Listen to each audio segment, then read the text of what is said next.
Ilang araw na lang, Pasko na, kaya mauuna po akong bumati sa inyo ng Merry Christmas.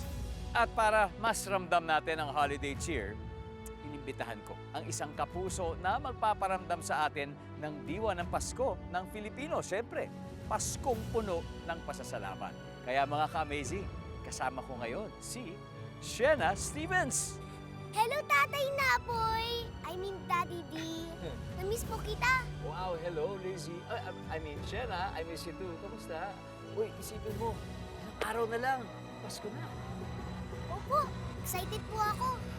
Ano bang favorite mong ginagawa po pag Christmas? Nagtitikim po ng dessert, masyal ng pamilya ko, at kumain. Kumain? Wow, ako rin. Ako naman, ano ba kung ano yung enjoy ko pag Christmas? Ano po? Enjoy ako kapag, syempre, pag magkakasama yung buong pamilya, tapos pag nakikita ko nakikipaglaro si Zia, si Kay Sixto, tsaka sa mga ibang mga pinsan nila, at syempre, pag nakakatanggap sila ng regalo kay Santa. Oo. May tanong po ako. Meron bang gift si Santa pag Pasko? Meron. Pero siguro, alam mo sa palagay ko, ang best gift na makukuha ni Santa ay pag marami mga bata ang nice at hindi naughty. Kasi isipin mo, pag maraming batang nice, edi mas marami siyang mabibigyan ng regalo, di ba?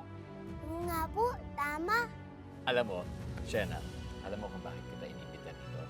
Bukod sa na-miss kita, alam mo kung bakit?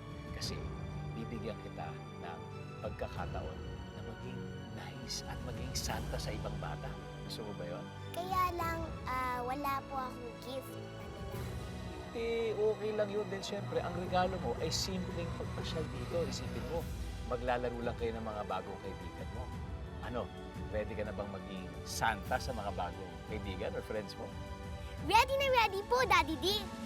Okay, good luck. Mag-enjoy kayo, ha? Enjoy. Tapos mamaya babalikan kita. Okay. Okay? Sila ang mga bagong kaibigan ni Shena, sina Ram Montañez at Princess May Montañez. At ngayong Pasko, deserve nila ang pamaskong pasyalan with Shena. Ang unang treat ni Shena para sa kanila, ang go-kart adventure. Magmamasyal tayo ngayon. Magsasakay tayo ng go-kart. Sige! Samahan niyo ako? Sige! Okay, helmet muna tayo.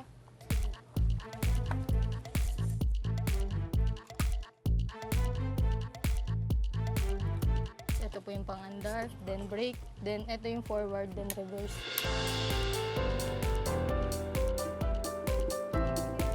Ang go-kart adventure ni Shena at ng kanyang dalawang bagong kaibigan, abangan.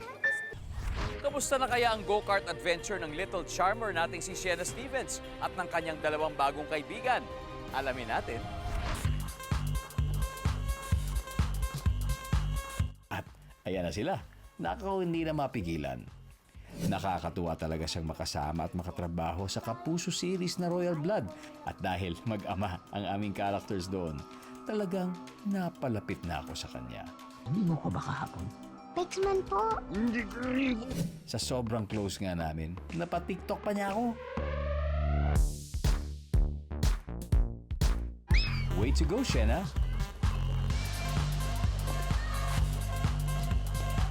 Pero hindi pa dyan natatapos ang kanilang adventure dahil may bago silang makikilala na 4 ang paa.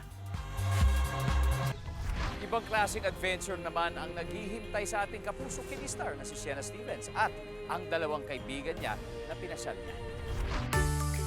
Ang mga kabayong ito ay mga alaga dito sa UCM Adventure Park. Sina Ram at Maymay ngayon lang nakilala ni Shena pero nagbanding na agad sila. Nagkasakay pa kayo ng kabayo? Hindi pa. Tara!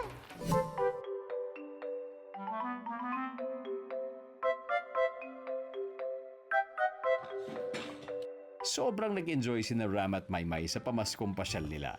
Pero may isa pang regalo si Shena sa kanila. Merry Christmas, Ram and Maymay! Nag-enjoy ba kayo? Opo. May regalo po ako sa'yo. Ito sa'yo. Thank you!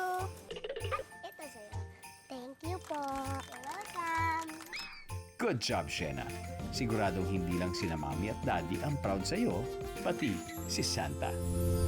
Welcome back, Shena. At dahil napasaya mo ang iyong mga bagong friends. May regalo para sa iyo, si Santa. It's for you.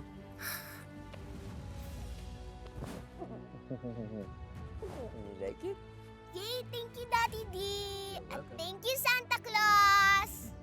Gusto ko pong sabihin sa mga batang katulad ko na lagi magpakabait para may regalo galing kay Santa. Yes, at bukod sa pagpapakabait, huwag kakalimutan parate na sundin sina Mami at Daddy. Opo.